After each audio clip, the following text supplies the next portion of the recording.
नाजुक है कि साफ भी नहीं कर पाओगे, इसलिए जाने मत दो कचरा। सास की गाली याद है? अच्छा, आप में से कितनी, हमारी माताओं का एक प्रसिद्ध गाना है, मेरी सास ने कुछ नहीं दिया महाराज, मेरी सास ने कुछ नहीं दिया। हमारी सास ने चम्मच भी नहीं दिया, एक चम्मच। सब कुछ हमने बनाया, कुछ नहीं दिया। देखो सासू माँ बड़ी प्रसन्न है।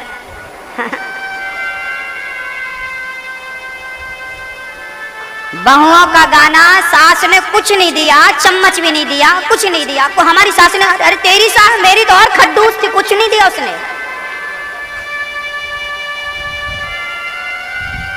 अब इन बहुओं से पूछो कि जब तुम्हारी सास ने कुछ नहीं दिया तो जो तुम्हारा पति है वो किसकी देन है? तुम ले आई थी? हाँ?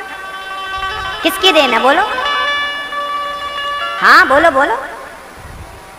सास की देन है ना। 9 महीने घरों में रखा उसे, पाला पोसा, दूध पिलाया, बड़ा किया, बड़ा करके आपको दे दिया ताकि आप लेके चली जाओ, और फिर गाना गाओ कुछ नहीं दिया, कुछ नहीं दिया। दे तो दिया 6 फीट का आदमी, अब जान लेना चाहती हो?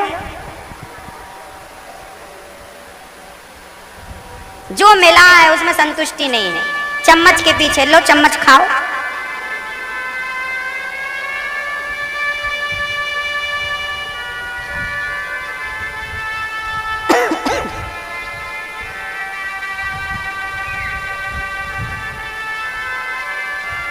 दिल सुरक्षित रखिएगा।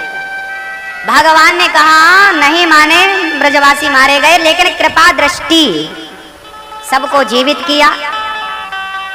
यमुना के पावन तट पर भगवान बैठे हैं और सब लोग भगवान को न खिला रहे। माँ ने घर से सबको रोटी बांधी है, किसी की माँ ने रोटी, किसी की माँ ने पराठे, किसी की माँ ने गुजिया, किसी की माँ ने रसमलाई, किसी की माँ ने कुछ बना बना के हलवा दिया है। सारे ब्रजवासी बैठे हैं, और ये ब्रजवासी कोई साधारण तो है नहीं। कई जन्मों तक तपस्या करने के बाद जब भगवान नहीं मिले, तब भगवान ने सारे साधु संतों से कह दिया अगले जन्म में ब्रजवासी बनकर आना, मैं सबको दर्शन दूंगा।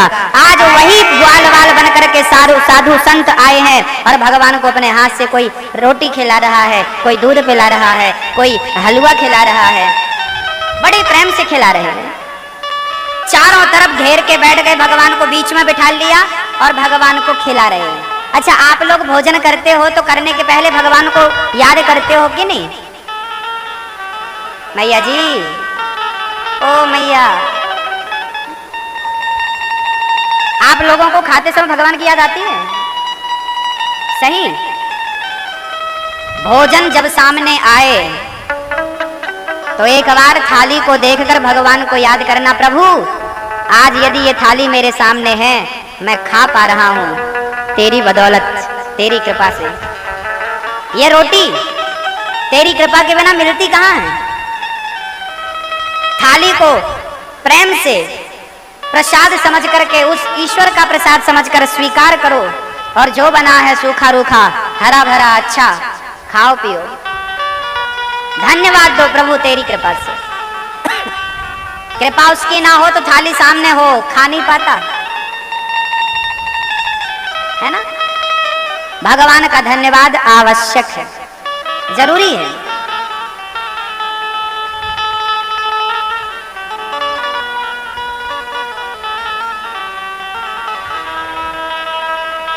ब्रजवासियों ने भगवान को भोग लगाया। भगवान के मित्रों में भगवान के एक मित्र थे, बड़े गरीब थे।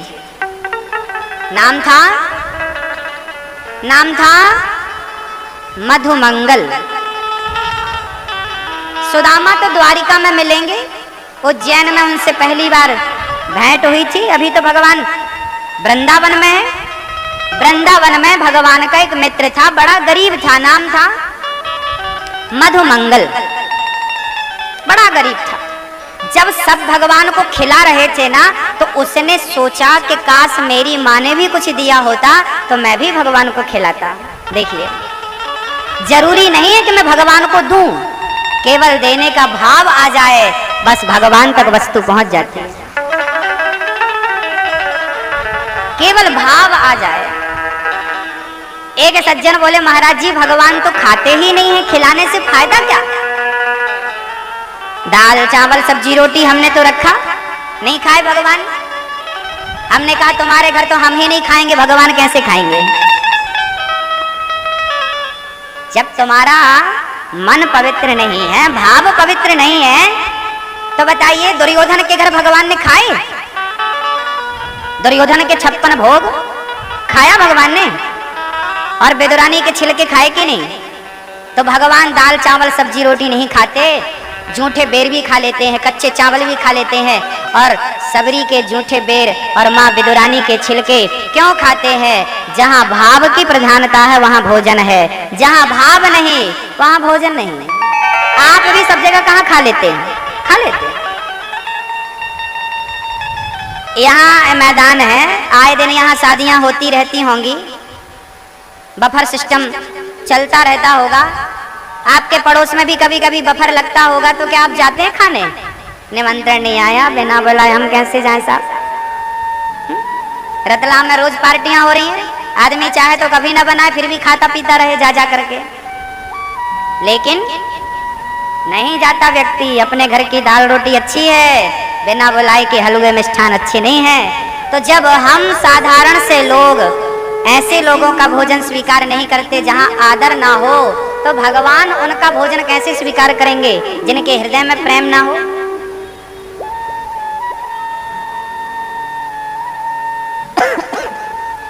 जगन्नाथपुरी में एक माँ थी, कर्मा बाई, रोज खिचड़ी बनाती थी, बन जाए तो भगवान को बुलाती थी, जगन्नाथ आइए, जगन्नाथ आइए, मेरी खिचड़ी का भोग लगा जाए। आओ प्रभु।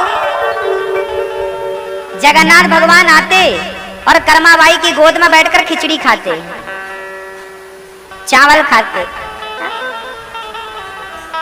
एक दिन एकादशी आई, एकादशी को भी उसने चावल बनाए।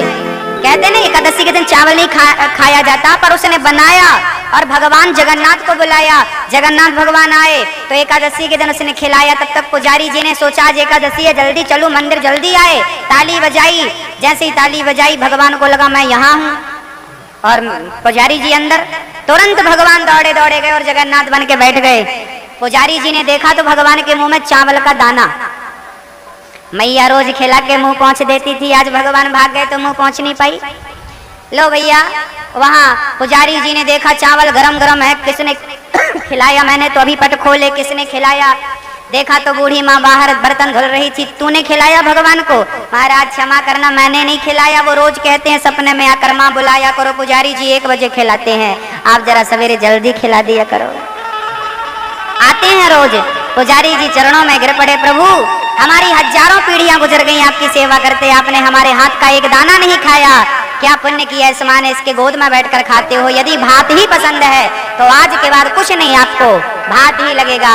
तब से लेके आज तक जगन्नाथ भगवान को भात का भोग लगता आ रहा है। इसलिए तो कहते हैं जगन्नाथ के भात को जगत पसारे हाथ। दुनिया की सबसे बड़ी रसोई है जगन्नाथपुरी की। हजारों लोग रोज सब्जी काटते हैं। अब जब 1000 लोग सब्जी काट रहे हो तो सब्जी कितनी होगी वो आप समझ सकते हैं। लाखों लोग रोज वहां पर प्रसाद पाते हैं, और वहां की रसोई का चमत्कार है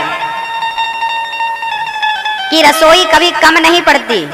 भक्त ज्यादा है तो कम नहीं पड़ती, और किसी कारण भक्त कम आए तो रसोई बचती भी नहीं है कि अब बच गई तो फेंको, बचती भी नहीं है, कमती भी नहीं। जगन्नाथ भगवान के कर्माबाई भोग लगाती है, भगवान आते हैं खाते हैं। आज भी जगन्नाथ भगवान का मंदिर, उस मंदिर के ऊपर झंडा हवा के विपरीत दिशा में लहराता है। आपको चमत्कार देखना भगवान का। महाराज जी हम तो चमत्कार को नमस्कार करते हैं। आज भी इतने सारे चमत्कार हैं कि आप किसे किसे देखेंगे। अच्छा, आपको चमत्कार के बाद यकीन होता होगा, विश्वास बढ़ता होगा, पर हमें ना चमत्कार की जरूरत नहीं है। हमारे लिए तो यही चमत्कार है कि भगवान ने हमें मनुष्य बना के भेजा है, यही चमत्कार है। जगन्नाथ भगवान के मंदिर में मंदिर का झंडा तो हमेशा हवा के साथ लहराता है, जैसे हवा चलेगी वैसे झंडा लहराएगा, लेकिन जगन्नाथपुरी के मंदिर का झंडा हवा के विपरीत दिशा में लहराता है। जाकर देख लेना, अभी 9 जनवरी से कथा है, चलना, आप देखिएगा अपनी आंखों से। हम साल में 1-2 कथा तीर्थों में रखते हैं ताकि आप लोग 7 दिन वहीं रहो, प्रेम से तीर्थों का दर्शन करो, भगवान से मिलो और प्रेम से कथा सुनो। पिछली बार वृंदावन में थी, इस बार जगन्नाथपुरी में है।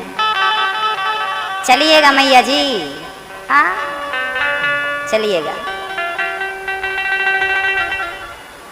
एक सज्जन बोले, भगवान दाल रोटी क्यों नहीं खाते? देखो, एक बात बताओ, इस पुष्प में, इस गुलाब में खुशबू है कि नहीं है? बहुत बढ़िया खुशबू है। मैं खुशबू लेने के पहले से तराजू में रखकर तौलूं, इसका वजन 10 ग्राम आया, फिर मैंने उठाया, इसकी खुशबू ले ली, फिर मैंने तराजू में रख के तौला, तो क्या इसका वजन कम होगा? होगा? अब वजन कम नहीं हुआ तो इसका अर्थ ये तो नहीं कि मैंने खुशबू नहीं ली, मैंने खुशबू ले ली पर इसका वजन कम नहीं हुआ। हाँ, ऐसे भगवान दाल चावल सब्जी रोटी जब आप रखते हो ना तो वो कम नहीं होता, लेकिन उसको रखने समय जब आप भगवान के लिए दाल चावल सब्जी रोटी हलवा बना रहे थे और जब भगवान को प्रेम से खिला रहे थे तो रोटी दाल चावल सब्जी तो नहीं खाए, लेकिन खिलाने का जो प्रेम था, भाव था, उसे भगवान ने स्वीकार कर लिया, उस खुशबू को भगवान ने ग्रहण कर लिया। क्योंकि हम इस उच्च कोटि के भक्त नहीं है ना कि कर्माबाई की तरह गोद में बिठा के भगवान को खिलाएंगे। यदि उस कोटि के आप भक्त हैं तो आएंगे खाएंगे, लेकिन हम उस कोटि के भक्त नहीं है ना, उस लेवल के नहीं है। हाँ, प्रधानमंत्री की जितनी वैल्यू है एक आम आदमी की उतनी वैल्यू थोड़ी है। बस वहां तक पहुंचिए जहां आपके हाथ से भगवान खाएं। ऐसा नहीं है कि खाते नहीं है ना, खाते हैं। राम ही केवल प्रेम प्यारा। भगवान के मित्रों में एक मित्र था, बड़ा गरीब था, नाम था मधुमंगल। भगवान समझ गए कि इसका भाव खिलाने का है पर कुछ नहीं है। भगवान दौड़े दौड़े गए, मित्र बोल मेरे लिए क्या लाया? कुछ नहीं लाया। अरे तो लेकर आ। चल पड़ा मंगल, माँ माँ क्या बनाया मेरे लिए? बेटा कुछ नहीं बनाया। तो जा माँ कुछ दो। माँ ने कहा बेटा बासी कढ़ी थी, लेगा? बासी कढ़ी लेकर आए मंगल और रास्ते भर सोचता आया, ये बासी कढ़ी कन्हैया पिएगा, बीमार पड़ जाएगा, मरूं तो मैं मरूं। यमुना के किनारे खड़े होकर गट गट गट कर करके मंगल ने वो कढ़ी पी ली। भगवान को पता चला मेरे लिए लाया, खुद डकार गया। भगवान आए तब तक उसने कढ़ी पूरी पी ली, फेंक दी। अब उसके मुंह में कढ़ी भरी थी। मंगल ने कहा, भगवान ने कहा मंगल पूरी तूने पी ली, जो कढ़ी भरी है वो बचा के रखना। भगवान ने अपना मुंह मंगल के मुंह में लगाया और गाल में एक ठोकर लगाई। मंगल के अंदर की कढ़ी भगवान के अंदर आ गई। भगवान ने प्रसाद को स्वीकार कर लिया। उगलन खाते हैं भगवान, जूठन जूठन क्यों खाते हैं? भक्तों से प्रेम है। अच्छा बताओ, बच्चे का उगलन कौन खा सकता है?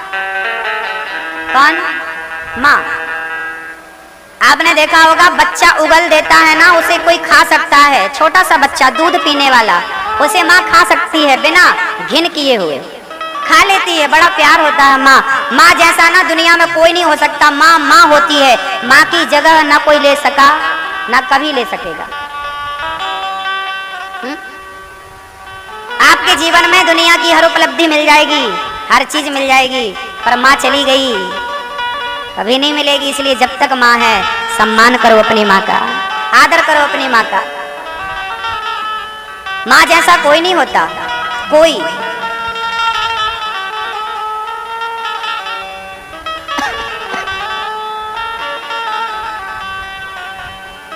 किस मिट्टी की बनी है माँ, ना जाने भगवान ने किस मिट्टी की बनाई है।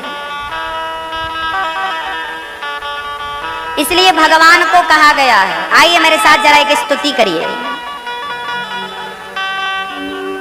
त्वमेव माता च पिता त्वमेव, त्वमेव बन्धुश्च सखा त्वमेव, त्वमेव विद्या द्रविणं त्वमेव, त्वमेव सर्वं मम देव देव।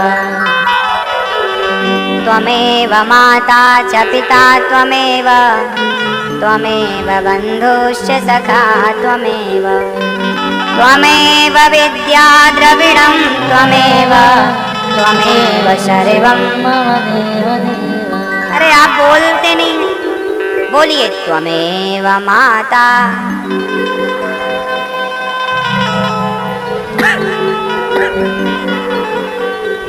त्वमेव विद्या द्रविणं त्वमेव, त्वमेव सर्वं मम देव देव। यही हमारे माँ बाप हैं। माता पिता तुम मेरे, शरण गहूँ मैं किसके, ओ स्वामी शरण पड़ूं मैं किसके, तुम बिन और ना दूजा, प्रभु बिन और ना दूजा, आस करूं मैं किसकी। ओम जय जगदीश। भगवान रियल में हमारे माँ बाप हैं, पहचान लो।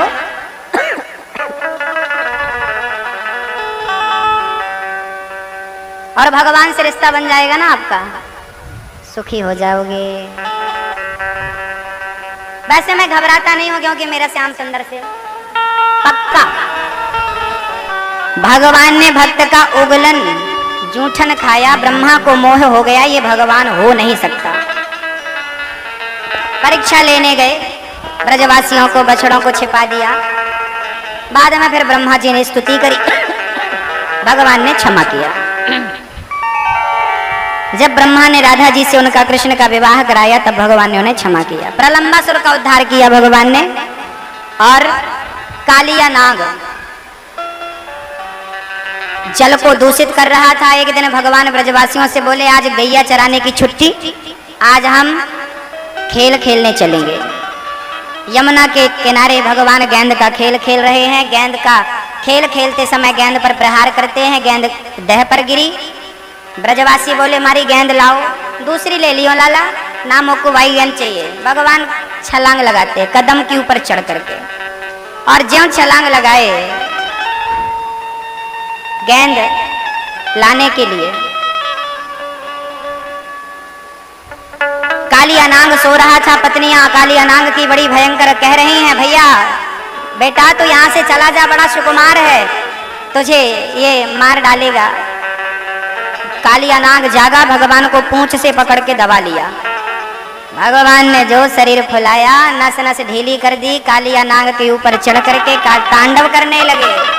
तांडव गति मुंडन पर नाचत गिरधारी, तांडव गति मुंडन पर नाचत गिरधारी। नाच रहे हैं। काली अनांग कह रहा, प्रभु दर्द करने लगे फण, 101 फन थे, जिस फन को नहीं झुकाता प्रहार करते, तोड़ देते भगवान। भगवान काली अनांग को ठीक करते हैं, चल यहाँ से रमण द्वीप की ओर जा, काली देह को खाली कर। तब वो गया और पूरा जल पवित्र हुआ, नहीं तो जो गाय पी लेती थी मर जाती थी। भगवान से श्रेष्ठ कोई नहीं होता। लोग कहते हैं ना, बड़ा अत्याचार कर रहा है, बड़ा पाप कर रहा है। जब तक उसका घड़ा नहीं भरा तब तक कर रहा, जिस दिन भर जाएगा ना तो भगवान को सबकी खबर है, सबकी खबर है। यमुना के तट पर भगवान आज खड़े हैं। सुंदर सा स्वरूप है, वरहा पीडम नटवर बबू खड़े हैं। अच्छा, दर्शन करने गोपियां आई हैं। भगवान इतने सुंदर हैं, संसार का हर व्यक्ति दुल्हे की तरह नजर आता है। बारातियों की तरह नजर आते हैं और श्याम सुंदर दुल्हे राजा की तरह नजर आ रहे हैं। एक दिन गोपियां निर्वस्त्र होकर स्नान कर रही थी, तब भगवान ने गोपियों के कपड़े वस्त्र चुरा लिए और कदम पर रख लिए। एक सज्जन हमसे बोले, महाराज जी ये कैसा भगवान है, वस्त्र चुराता? बताओ, कोई स्नान कर रहा और उसके कपड़े चुरा ले, ऐसा कोई भगवान होता? हमने कहा, हमने तो आपको पहले ही कह दिया था कि भगवान कुछ ऐसी लीलाएं करेंगे जिससे आपकी बुद्धि मोहित हो जाएगी, इसलिए भगवान ने मिट्टी के बहाने माँ को मुंह में सब कुछ पहले ही दिखा दिया। भगवान ने ये लीला क्यों रची? क्या जरूरत थी गोपियों के कपड़े चुराने की? आज तक लोग कहते हैं भगवान बताओ वस्त्र चुराते रहे। हाँ, इसका कारण है, गोपियां निर्वस्त्र होकर स्नान कर रही थी यमुना में, और शास्त्रों में लिखा है कि निर्वस्त्र होकर स्नान करने से पाप लगता है। अब ये बात कौन, यदि भगवान कुछ ना कहते तो आज गोपियां स्नान कर रही हैं निर्वस्त्र होकर, कल फिर करेंगी, परसों फिर करेंगी, 10 को फिर कराएंगी, ऐसे करते करते बिना कपड़े पहने नहाने की परंपरा चालू हो जाएगी। इसलिए भगवान ने कपड़े चुरा करके मानो कहा कि निर्वस्त्र होकर स्नान करने से वरुण देवता का पाप लगता है, अब दोबारा मत करना। लो कपड़े वापस कर दिए भगवान ने और चेतावनी दी, दोबारा ऐसी गलती मत करना, पाप लगता है। नहीं रोकते तो क्या होता, परंपरा बन जाती। शास्त्रों की बातें और भगवान की लीला सब नहीं जान सकते, सब नहीं समझ सकते, कुछ लोग तो उसका गलत अर्थ कर लेते हैं। एक गुरुजी के चेला था, वो चेला बीड़ी पीता था, चुपके से जाता और बीड़ी पी के आ जाता, जाता बीड़ी पी के आ जाता। एक दिन गुरुजी ने देख लिया, बेटा बीड़ी मत पिया कर, स्वास्थ्य खराब हो जाएगा, अच्छी चीजें नहीं है ये, बीड़ी मत पिया कर। गुरुजी आदत हो गई, अब बताओ क्या करें। गुरुजी बोले तो फिर एक काम करना, केवल संडे को, रविवार को बीड़ी पिया कर एक दिन। हाँ गुरुजी। अब 6 दिन उसने बीड़ी नहीं पिया और 7वें दिन रविवार को सारे विद्यार्थियों को बुलाया, ओ सुनो गुरुजी ने बोला रविवार को बीड़ी पीना चाहिए, आओ तुम भी पियो, तुम भी। सबको, सारे विद्यार्थी बीड़ी पी रहे हैं। गुरुजी आए, भाई ये सब क्या चल रहा? बोले आपने तो बोला था संडे को बीड़ी पीना चाहिए। अब बताइए गुरुजी ने किस उद्देश्य से कहा था कि 7 दिन बीड़ी पीता है, 6 दिन छोड़ेगा तो 7वें दिन अपने आप छूट जाएगी। गुरुजी तो ने इस उद्देश्य से कहा था कि भाई रोज मत पी, ज्यादा इच्छा है तो तू एक दिन पी लिया कर, ऐसे करते करते तेरी एक दिन की भी छूट जाएगी। पर तूने तो उसे प्रमाण पत्र बना के रेगुलर कर लिया, औरों को भी पिलाया, ये गलत अर्थ निकाल लिया। शास्त्रों का सही अर्थ वही कर सकता। रामचरितमानस में एक चौपाई है, ढोल गवार शूद्र पशु नारी सकल ताड़ना के अधिकारी। रामचरितमानस की चौपाई है। इस चौपाई का 80% लोग गलत अर्थ करते हैं। आपने पढ़ी होगी तो आपने तो गलत अर्थ किया होगा। एक मैया बोली मैं ये चौपाई नहीं पढ़ती, तुलसीदास जी ने गलत लिख दिया, ढोल गवार शूद्र पशु नारी सकल ताड़ना सबको मारो, ऐसा नहीं लिखा। क्या लिखा है? ढोल। ढोल मतलब ढोलक। ढोल गवार, गवार आदमी, शूद्र पशु नारी सकल ताड़ना के अधिकारी। ताड़ना मीन्स क्या होता है? ताड़ना मतलब क्या होता है? हा? ताड़ना मतलब मारना नहीं होता कि मारो। ताड़ना शब्द का अर्थ है देखना। गांव के लोग कहते हैं ना, उसने हमें ताड़ लिया। ताड़ लिया मीन्स देख लिया। यहाँ लोग गलत अर्थ करते हैं, मारने से अर्थ लगाते हैं। अरे भाई, यदि आपकी व्याख्या सही नहीं है तो अर्थ तो गलत होगा। ढोलक को देखना पड़ता है, सुर से उतर तो नहीं गई, उसे चढ़ाना पड़ता है। बजाने के पहले खींचते ना ढोलक, पीटते, देखना पड़ता, उतर तो नहीं गई सुर से, फिर चढ़ाओ, ठुक ठुक ठुक ठुक ठुक। गंवार आदमी को भी देखना पड़ता है, कहीं गलत जगह तो नहीं चला गया। अब बताइए यहाँ अच्छे लोग बैठे हैं कथा में, यहाँ गवार आदमी आ जाए तो रंग में भंग कर देगा कि नहीं? हाँ, तो देखना पड़ता है जरा दुष्ट आदमी ना आए। ढोल गंवार को भी देखना पड़ता है। अभी पंडित जी ने कहा सोना चांदी पहन के आई हो तो जरा देखते रहना, क्योंकि गंवार लोग भी होते हैं, चुरा लेते हैं।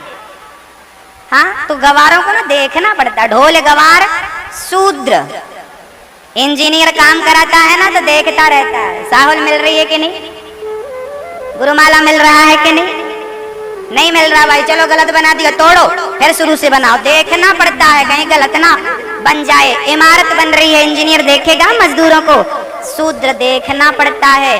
ढोल गंवार शूद्र पशु। गैया कभी चराया कि नहीं आप लोगों ने? हमने तो चराया है। गैया चराओ ना तो उसे देखना पड़ता है, फसल में तो नहीं जा रही है, बैठे बैठे देखते रहो।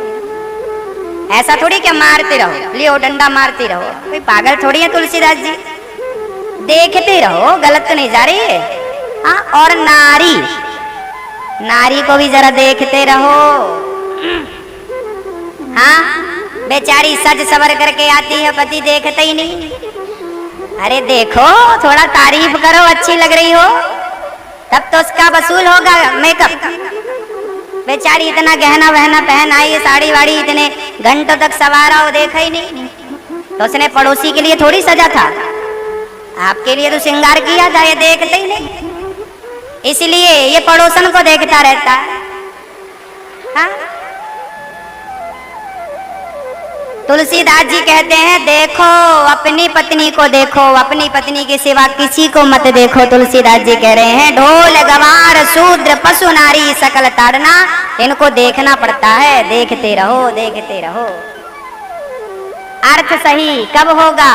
जब सत्संग होगा, नहीं तो गलत अर्थ लगा। तुलसीदास जी ने गलत लिखा, नारे मारो मारो कैसे। एक राजा था, उस राजा की आदत थी मार पीने की। मार जानती हो मैया? मार, मार हम बताते हैं, आप तो कुछ नहीं जानती हो। चावल, चावल में ढेर सारा पानी डाल दो, फिर चावल वो पक गया तो फिर उसके ऊपर कपड़ा बांध करके मुंह में फिर पलटाती थी माताएं, तो सफेद सफेद जो पानी निकलता था चावल का उसे माड़ कहते हैं, माड़। उस माड़ में बड़ी ताकत होती है। एक राजा था, नमक डाल के माड़ पिया करता था। आप लोग कुछ और बोलते होंगे उससे। हाँ, तो अभी तो समझ नहीं रही थी मैया, आप तो माड़ पे आ गई। माड़। एक दिन राजा सभा में बैठे थे दरबारियों के बीच में, तभी रानी ने माड़ निकाला। बेटे से कहा जाओ राजा से कहना कि माड़ निकल गया, ठंडा हो रहा, पी लो। तो बेटा आया और पिता से क्या कहता, देखो कितनी चतुराई से कहा कि कोई समझ नहीं पाया, नहीं तो लोग क्या कहते इतना बड़ा राजा माड़ पीता है। उस बच्चे ने चतुराई से कहा पिताजी धानुपुर से मांडू आया है, जल्दी चलकर मिल लो, नहीं तो शीतलपुर को चला जाएगा। राजा समझ गए, गए और बढ़िया माड़, धान से जो चावल है माड़ निकला है, पी लो, नहीं शीतल मतलब ठंडा हो जाएगा। राजा के बेटे ने कहा, राजा पी गए, गए और पी के आए। अब जो सभासद थे उन्होंने कहा भाई ये धानुपुर कहाँ है और ये मांडू कौन है? एक ने कहा यार होगा आसपास कोई धानुपुर गांव होगा, वहां से कोई मांडू आया होगा और पास में शीतलपुर होगा, नहीं मिलेंगे तो शीतलपुर चला जाएगा। सबने अपने अपने अर्थ निकाले, पर सबने जो अर्थ निकाले उसका वो अर्थ नहीं था। उसका तो अर्थ ये था कि मार तैयार है, चलकर सत्संग खग जाने खग ही की भाषा। शास्त्रों का सही अर्थ वही कर सकता है जो गुरु परंपरा से ग्रंथों का अध्ययन करता है, जो सत्संग करता है वही कर सकता। आप थोड़ा सा सत्संग करके अपने आप को सोचो ज्ञानी मैं इस प्रश्न का समाधान करूं, तो आप कुछ गलत ही करोगे। इसलिए गुरुजनों से पूछना चाहिए कि इसका क्या सही अर्थ होगा। भगवान इसलिए गोपियों के वस्त्र चुराए, समझ रहे हो? उसके पीछे कारण था। मैंने पूरी कहानी लंबी गाथा इसलिए गाई ताकि आपसे कोई पूछे तो बता सको। हर लीला भगवान की उसके पीछे कोई ना कोई हेतु है। योगेश्वर है भगवान, यज्ञ पत्नियों पर कृपा करते हैं। मैया 56 भोग बना रही थी, मैया मोको खिला दे। मैया बोली लाला भी ना खवाएंगे जब तक भगवान की जय जय ना है जाएगी। मैया बोली जय जय। भगवान बोले जय जय कौन सी बला है? बोले इंद्र की हम पूजा करते हैं साल में एक बार। बोले इंद्र की क्या पूजा करते हो? गोवर्धन की पूजा करो। सारे ब्रजवासियों के सामने प्रस्ताव रखा गया, पारित किया गया। भगवान पहुंच गए गोवर्धन की पूजा करने। बोलिए गिरिराज धरण की।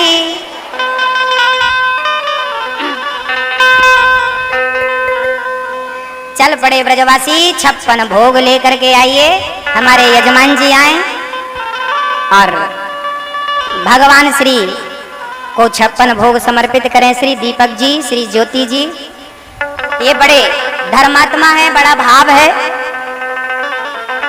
जिस